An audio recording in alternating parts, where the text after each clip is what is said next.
So I've got two potential working spaces in my house. I've got this one and I've got this one. But the problem with this one is this is also my room. And so I want a room that solely acts as my creative outlet.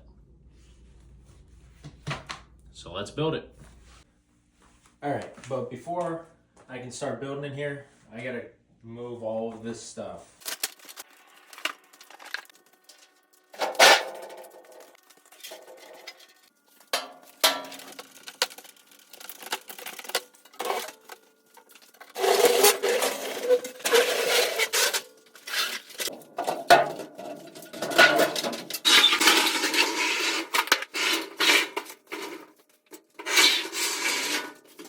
Now we got all the stuff moved.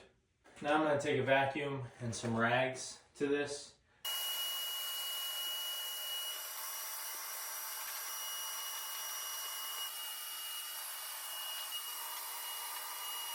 All right, well, we're all cleared out. Everything's cleaned up. But one thing I didn't mention is that I'm building this entire workbench out of recycled lumber. So out of old pallets, some leftover scraps. So that means that I'm gonna have to be extremely frugal with the lumber that I have, which means I wanna do a good design on it from the start. So we're gonna go and design this workbench. All right, so here's what we have for the layout of the basement workshop.